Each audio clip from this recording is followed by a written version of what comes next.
پہلا وظیفہ اللہ کا ذکر ہے آپ کا، دوسرا وظیفہ یہ صلاۃ والسلام کا چند مرتبہ آپ نے 20 مرتبہ یا چند مرتبہ کم از کم یہ جب بھی آپ کا وضو ہو آپ نے یہ صلاۃ والسلام پڑھنا.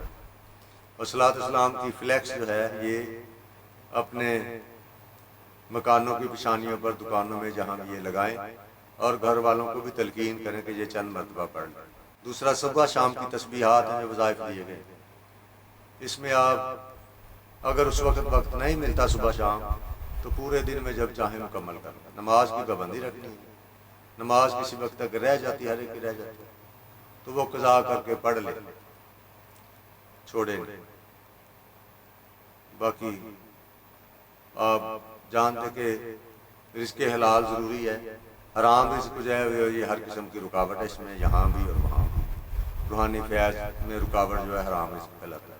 بدعقیدگی، اتنے فرقے پیدا ہو چکے ہیں. مجھے ایک شخص نے بتایا کہ پیر بھائی تھا ہمارا ایک، اس نے کہیں دوسرے ملک میں کسی نے قرآن پاک کا ترجمہ پڑھی تو اس میں اولیاء اللہ حضور پاک کے متعلق خلاف لکھی گئی تھی، بکواس لکھی گئی تھی، غلط لکھی گئی تھی کہ یہ دستگیر نہیں ہے، یہ فلان نہیں ہے. وہی جو کفار کے متعلق اور بتوں کے خلاف آیات وہ انہوں نے ترجمہ اس وقت دے دیا. اس کا عقیدہ تھوڑا سا ڈاواڈول ہو. تو اللہ تعالیٰ یہ بچائے. قرآن پاک کا ترجمہ پڑھنا ہے امام احمد رضا خان بریلوی رحمۃ اللہ کا پڑھیں، ان کا پڑھیں آپ جو صحیح عقیدے والے لوگ. تو یہی نا میرے آقا کا فرمان ہے کہ جو بیعت کر کے آیا ہی کبھی نہیں، جو پیر خانے کبھی حاضری نہیں دیتا رہا، اس نے کیا پایا؟ یعنی کہ کچھ بھی نہیں پایا. وہ یہی بات نا کہ پیر پڑھ چھڑیا. تمہیں کوئی تھوڑا سا بات کوئی محسوس ہو تو اس سے فوراً ہم سے پوچھیں، تجھے پوچھ لینا چاہیے. شیطان کا کام ہے وسوسے پیدا کرنا اور دین سے ہٹانا، مرنے سے پہلے پہلے اس کو گستاخ کر کے کفر کی موت مارنا، یہ اس کا کام ہے. اور یہ سلاسل میں جو صحیح سلسلے ہیں ان پر یہ کرم اور عطا ہوتا ہے کہ وہ لوگ انشاءاللہ تعالی اس کو یہ نزا کے وقت بھی اس کی دستگیری ہوتی ہے، قبر میں بھی ہوتی ہے، حشر میں بھی ہوتی ہے، اور یہاں بھی اس کو تصدیق ہو رہی ہے. تو یہ کرم، یہ نسبت اور کرم کے سلسلے ہیں. اللہ پاک نے اپنے حبیب کے صدقے قدم قدم پہ آسانیاں اور معافی رکھی گئی، معافی. پھر بھی چھوٹی موٹی کوئی پریشانی آئے تو اس سے گھبرانا نہیں چاہیے.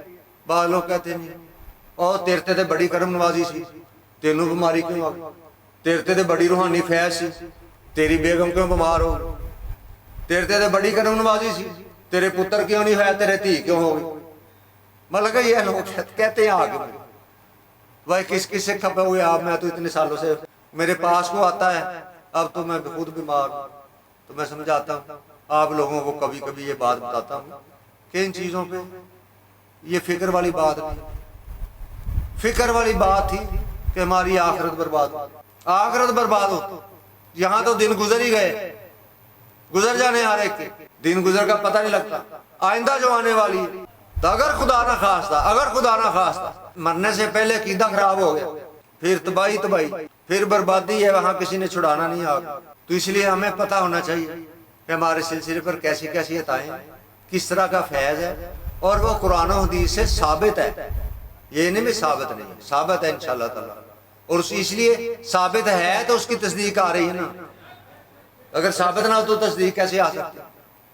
تو اس لیے یہ کتابیں پڑھیں، لے کے جائے جو بندہ نہیں لے کے جائے، صلاۃ والسلام پڑھ لیں.